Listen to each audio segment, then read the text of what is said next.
Good afternoon, colleagues.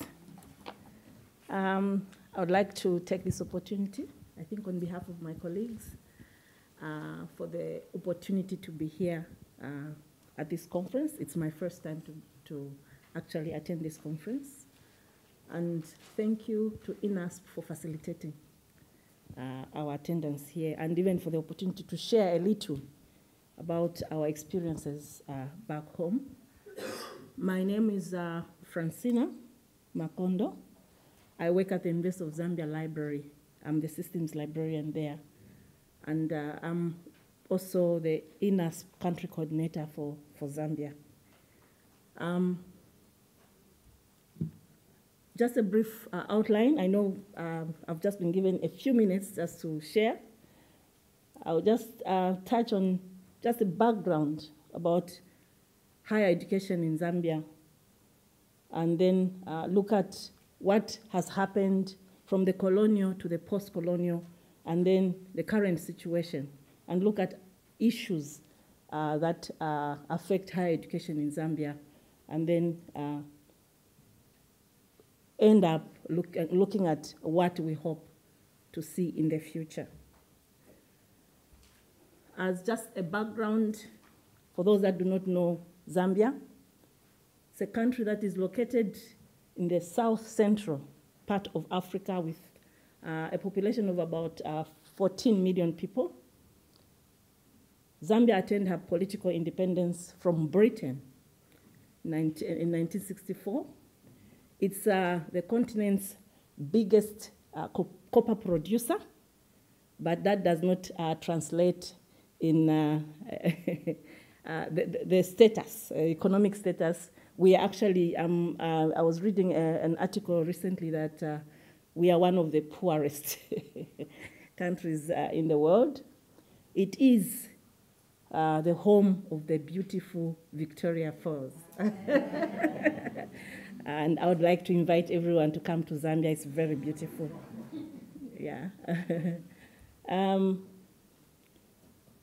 Since the time of the colonial time, 75 years of colonial administration only produced 100 African graduates. And so you see that when Zambia got independence, the administration then was in a hurry to develop higher education, and they started by establishing its first university, the University of Zambia, in 1966, with 312 students. Then years later, the Copperbelt University, the second university, public university, was established with 514 students. Of course, these universities were mandated to produce the graduates, the much needed human resource, and of course, generate knowledge through research. Apart from the universities, of course, there were other institutions, research institutions specialized in specific areas that were also mandated to conduct research in order to develop the country. Now, the current situation, development in higher education actually has been very, very slow, in that by 1994, we still only had 2 public universities. Until 2008, that's when the third public university was established, and the situation is still the same currently. Of course, there has been massive expansion of higher education starting from the mid-2000s.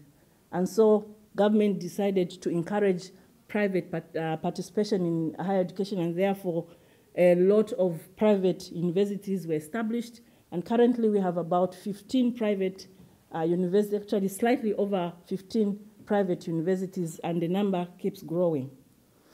Then, of course, to coordinate research, because there's so much research going on, but uncoordinated, the government has established some statutory bodies that are mandated to coordinate research in the country.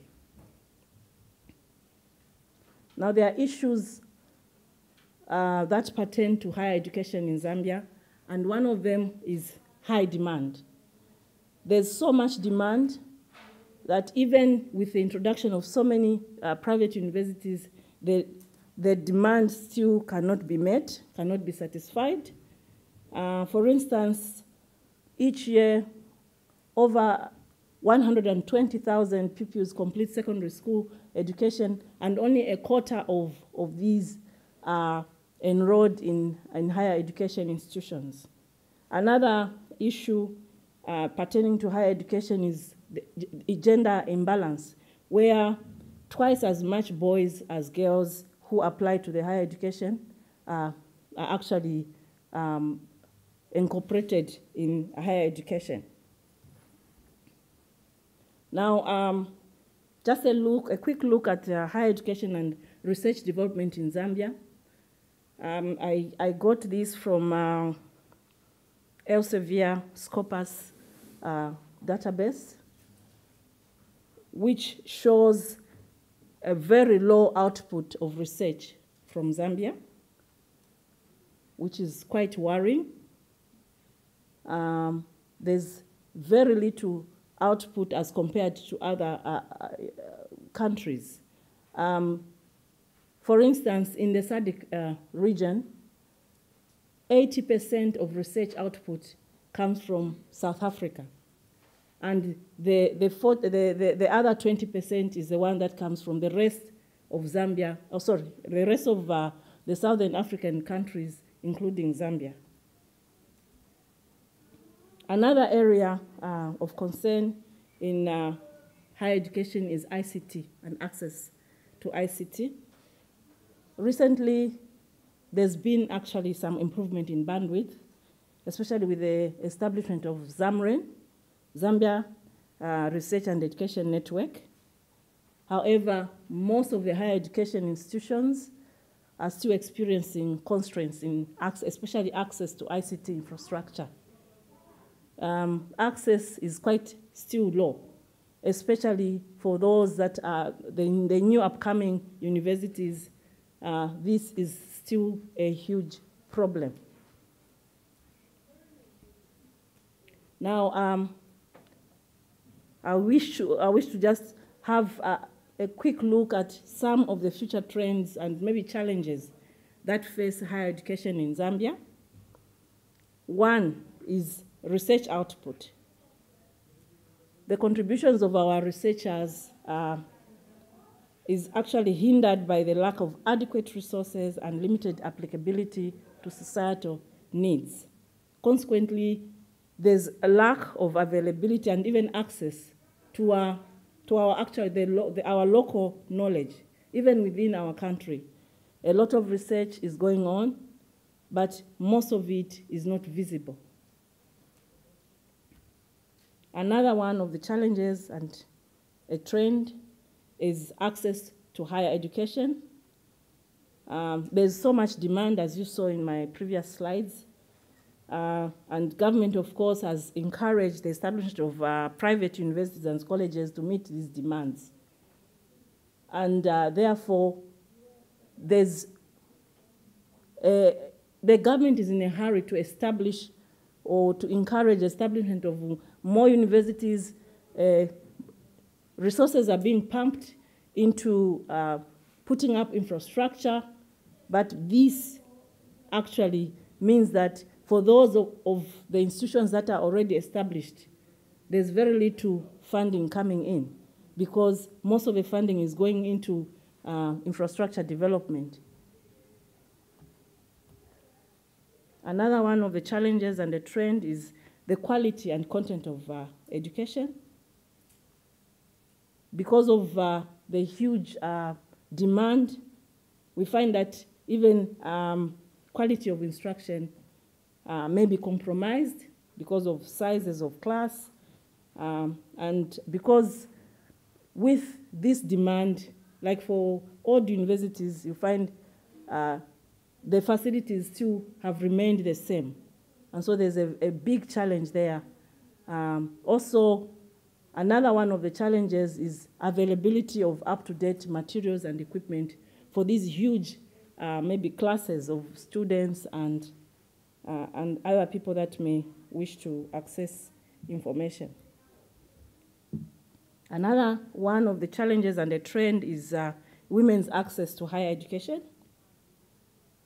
There's a marked low participation of women in higher education and research in Zambia due to family commitment, and therefore government has been trying to encourage distance learning programs in various universities in order to meet the needs of those that are not able to be taken up in regular classes. So what can be done to help? We feel more access to affordable current research content will be very helpful, especially for those of us, of our people that learn by remote. Another way of helping is perhaps to adopt open access publishing, and of course having more favorable licensing models, because funding has never really increased. Because there's so much demand, there's also demand for government resources. We also feel maybe our partners could work with local university presses to be able to help more of our local content be published. Another way we think help can come is through publishers better helping our researchers or our authors get published, because there's the rejection rate is quite high. I'm happy to announce that a few weeks ago we had a symposium from Elsevier who came to give tips on how to better publish or how to get your paper published. So this really does help put up our local knowledge in international journals. We also feel giving better incentives to subscribed content to increase access to up-to-date research content will be quite helpful. There are quite a number of things that we think we could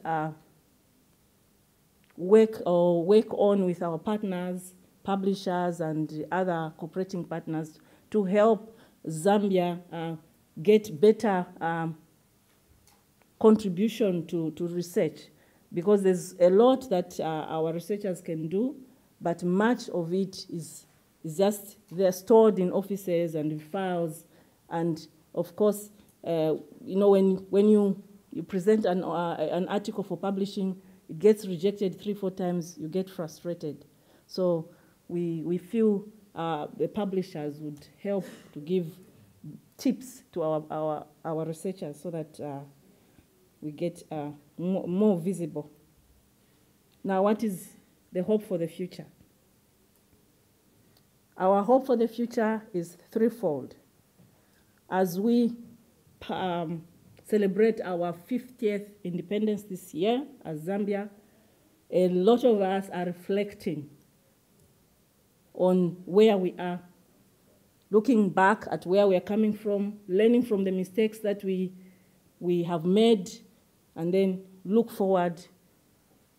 Of course, we look forward with a lot of vigor and a lot of hope, and in the area of higher education, we feel